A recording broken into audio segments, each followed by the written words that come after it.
Deep within the ancient mist-choked forests of Oregon, hidden beyond the reach of modern maps, there once stood a town called Black Hollow, a name spoken only in fearful whispers.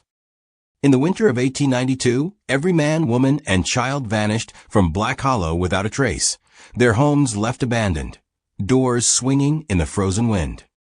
Over a century later, Elise Henderson, an avid explorer of lost places, discovered a half-burned article hinting at the town's dark fate. Entire population vanished overnight. No survivors, no explanation.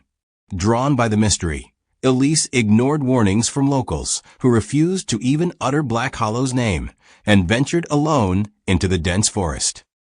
As she moved deeper, technology failed, her compass spun uselessly, her phone went black, yet something unseen guided her forward. When she finally found the ruins, an icy chill wrapped around her, and the world outside seemed to fade into gray. The houses, though decayed, stood eerily intact.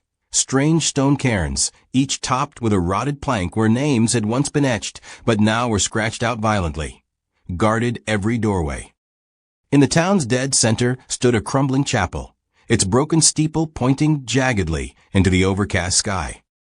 Drawn inside by an unseen pull, Elise found a massive, dust-choked ledger lying open on the altar, beneath the shattered stained-glass window that seemed to bleed shadows. Scrawled across the pages in dozens of desperate hands were messages. Give your name, save your soul, the hollow hungers for names. Do not stay past the last toll.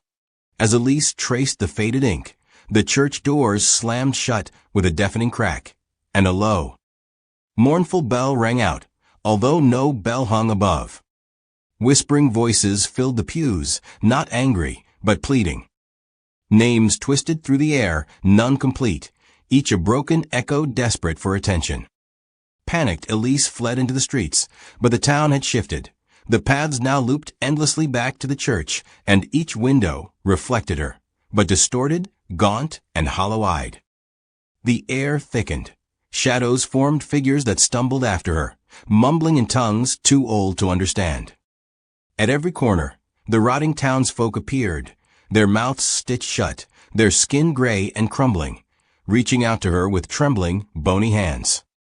An ancient, eyeless woman materialized from the mist, her mouth a dark, gaping void.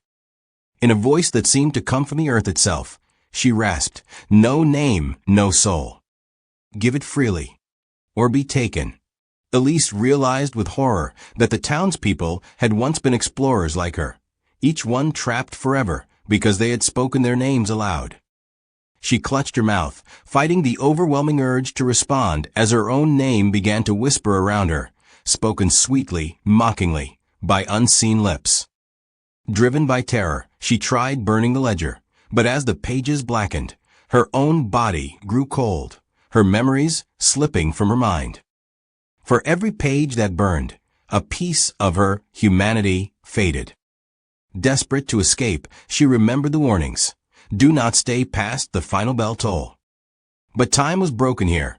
Bells rang in random, chaotic sequences, making it impossible to tell how long she had been trapped. Her last memory was staring into a cracked mirror, seeing herself, but older, hollow, whispering a name she could no longer remember.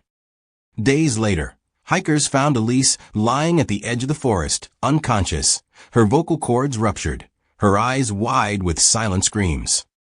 Though she survived, Elise was never the same, unable to speak, unable to dream, living in constant terror of the dark.